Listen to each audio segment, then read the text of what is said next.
Hey there, and welcome to 3Spoonies. We're your hosts, Joe, Claire, and Karen, and this is episode 8.5, where we're discussing once again events and expos with our guest, Rachael Chiverton.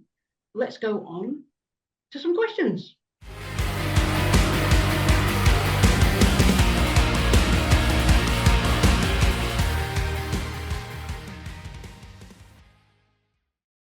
The Activity Connector's mission is to inspire children, young people and adults alike to find the right activities for them through collaboration.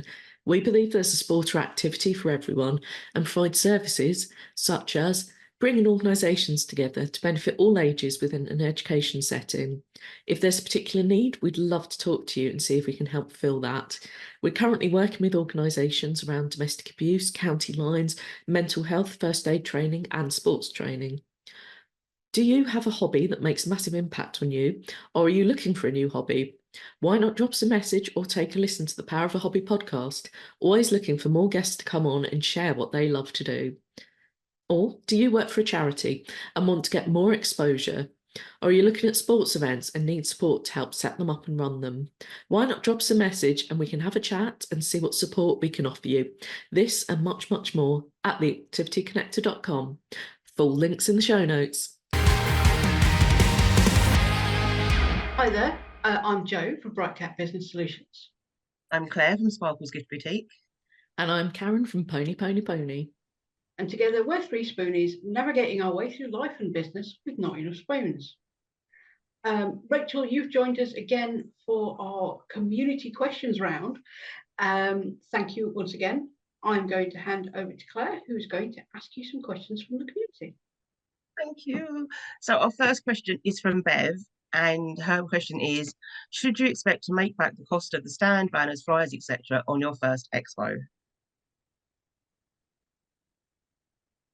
That is really difficult to answer because it depends on what you think of as your first expo. If you expect to make it back on the day, no. If you expect to make it back because of the connections you've made and the follow-up you've done and the effort you've put in, potentially. But remember, a lot of what I would only say cost in what is specific for that expo. So things like if you've bought a table runner, if you've got a new roller banner, if you've got 1,000 leaflets, they're not that expo specific cost. They are general marketing cost. So when you are thinking about how much you need to get back, think about what is expo specific. So, but also remember to include your time when you're doing your costings. Yeah. I always forget my time on costings. I would say it would be quite rare to cover the cost of an expo on the day. But if you get everything around it right, then you should be able to cover the cost of the expo over time. It kind of ties in with a bit of kind of like your planning, your follow-up and how you're connecting with people. And also, if you are exhibiting, remember it's as much on you as it is on the organizer to tell people you're going to be there. Because you will have a different set of followers, contacts, clients to the organizers. Yeah, that makes sense completely. So it's about not just following up, but the promoting beforehand. Because you want to make sure that you get the best value for your investment. So why wouldn't you tell people you're going to be there? Why wouldn't you email your clients and say, hey guys, come and see me in person at this event. Be lovely to catch up with you. If we can manage it, we can grab a brew. Yeah, that's a good way of kind of getting your like clients or people that follow you to come along and support the expo you're at as well. Absolutely. Perfect. So our next question is from Carrie, and hers is, how do you decide on which expos to pick if they are new or you haven't been before? So, firstly, think about what it is you're trying to achieve. Are you trying to reach your target audience? Are you trying to reach collaboration partners? are you trying to raise awareness of yourself in the local area? Because each one of those will partially dictate where you should be going. But also think about it realistically. So say you've never done an Expo before, and there's a massive one twice a year down in London at XL, I think. If you go down to London at XL and you are a one-man band, one, it's over 2 days. Do you have the energy for that? Because it is full on energy for 2 days. Secondly, their footfall is normally, I think, in the thousands. Will you have the time to follow up in the thousands? So have a think, and also have a think about your confidence, your comfort level. If you are someone who doesn't like big crowds, don't go for the XL Arena. Go for small local ones. I mean, you could even start, depending on what it is that you offer, but like local churches do craft fairs or schools do Christmas markets. Start off with one of those. It gets you experience of being out there, it gets you experience of talking to people, and they're normally about £20-ish. And even that's an expo, it's just not called a business expo. No, and it's a great way to kind of find your footing and see what you are comfortable with. Yeah, and find out, because it could be that you think, you know, you sat there thinking, oh, I really should exhibit at an expo. It's just so not in my comfort zone, but I'm gonna have to spend thousands and thousands on it. And it's like, well, no, get a £20 stand at a local school's marketplace or something. Don't even need to buy a branded table runner, just take a white tablecloth with you so that you're not on a school dinner's table. And so that it shows off your products properly, or whatever it is, your marketing material. And they're normally only short things, but go along and try it. Because if you try something like that and you're there and you're going, oh, then I would suggest you probably don't want to do a business expo. Whereas if you try it and you're there going, well, yeah, I can sort of do this, then maybe look at a smaller business expo. And smaller ones are normally regional ones. Yeah. Also, you can do some research. So I specifically keep my expos to a maximum of 25 exhibitors. Because I want the exhibitors to get the same value as all the attendees, so they're in the same room as all the speakers. But I also don't want anyone to have overwhelm. So to add value, I restrict it to 1 per sector, so that within 25 you don't get 2 travel agents. So have a look and do some Googling, research, you know, either single sector exhibiting or small exhibitions. Yeah, that makes perfect sense. So our final question is from Dave, and it's, is there anything that you should do after an event to get the most out of it? After an event, as an attendee, you can take the initiative. If there was someone that you went up to their stand and you had a really great conversation, either supplier, collaborator, customer, do the follow-up. The follow-up does not have to be an exhibitor. The follow-up can start with an attendee. And if you're that one attendee that sends an email first to the exhibitor, guess who they're going to remember? The 25 faces they saw all day, or that one email that came in before they could do the follow-up? Guess who they're going to want to reach out to first? So as an attendee, make yourself stand out. And I don't mean necessarily dyeing your hair purple and wearing a strong, you know, make yourself stand out after the event.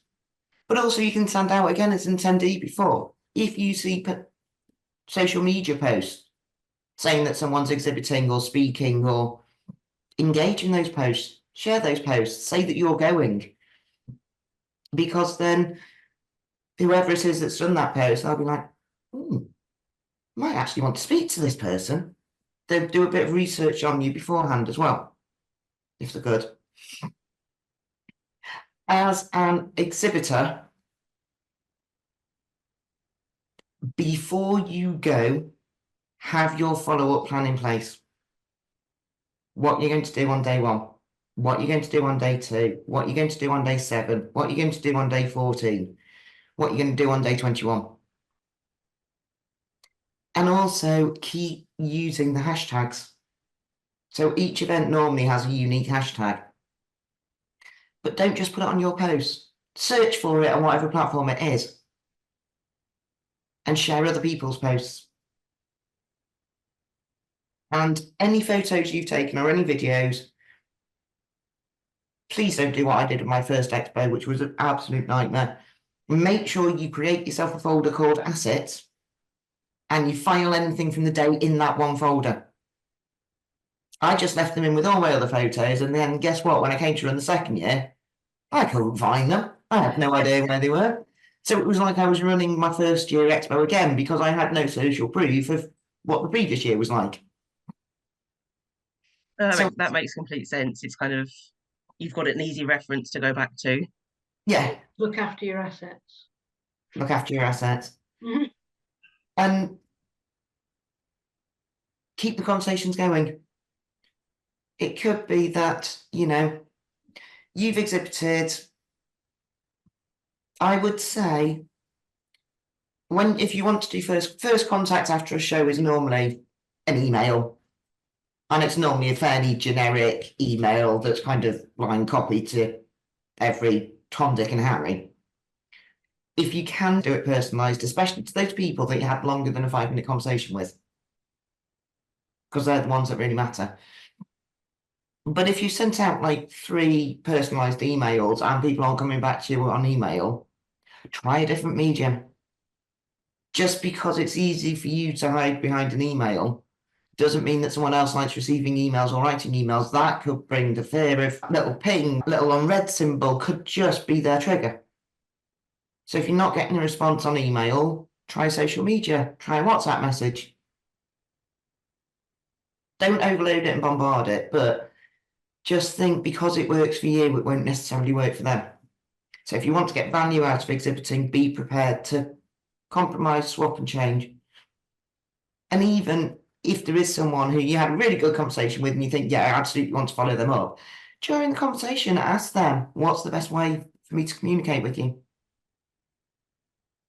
Yeah, they already know. Yeah, and in fact, that's one thing for exhibiting. If you have like an electronic form or even a paper form, put the option on there of what's your preference, what's your preferred method of communication. Because it could be a WhatsApp message over an email. I like that. Look at me making notes as she says this. Like, let me update my form. Because that is a really good one. I've never thought about that. Because I know I hate the dreaded email and I'm just like, oh, sometimes I'm just like, no. Whereas for me, the most frustrating thing ever is voice notes.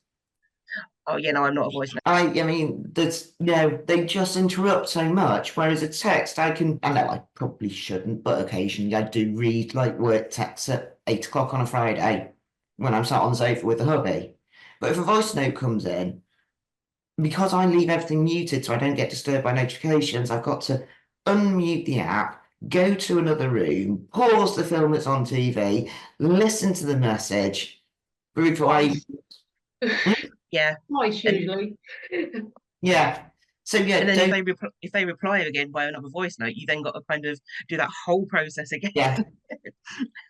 Yeah. So be mindful that what works for you doesn't always work for the other person.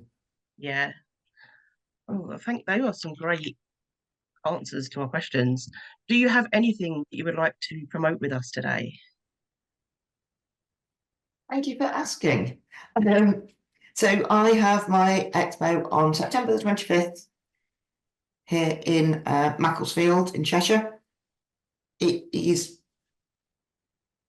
easy to get to by train, although it's in the next little village, but it's easily walkable from the train station. And it is, as I've said, it's a smaller expo, but it's purposely a smaller expo. And there is always a quiet space. So if you start feeling overwhelmed, you have somewhere to go to take yourself out to listen to meditation, listen to music, just sit there, chill, shut your eyes. Doesn't matter. That's a quiet, safe space. And the other event that I run is my fortnightly Focus on Connections Club networking, which is a really reasonable start time of 11:15 a.m. every other Friday here in Macclesfield. It runs for an hour, and then we have social connections over lunch. Oh, I like that. Lunch as well. Oh, yeah. I do have to say, from attending your first expo, my first time at your expo last year, it was nice to be somewhere that was a bit quieter. Obviously, I unexpectedly had my son there. I don't think he could have coped with a busy expo. And yeah, it was nice to have those different areas if you needed to disappear off. And so I definitely see the value in, if it is a bit overwhelming, looking for ones that are a bit more smaller. Yeah, completely. So thank you for all our questions. And so Jo, back over to you. And thank you, Rachel, for attending again and being such a wonderful guest. And thanks for all of you for joining us, 3Spoonies, for episode 8.5 on events and Expos Community Questions. We would love to know your thoughts in the comments and any questions that you have. If you enjoyed this episode, please subscribe and leave us a review. You can find us on all the popular social media channels, and we'd love if you join us in the Business Success Network for Disabled Entrepreneurs Facebook group. You can also buy us a coffee if you like what we do. All the links that were mentioned today will be in the show notes. We'll see you next week for our next topic, networking. Have a great day and keep track of your spoons.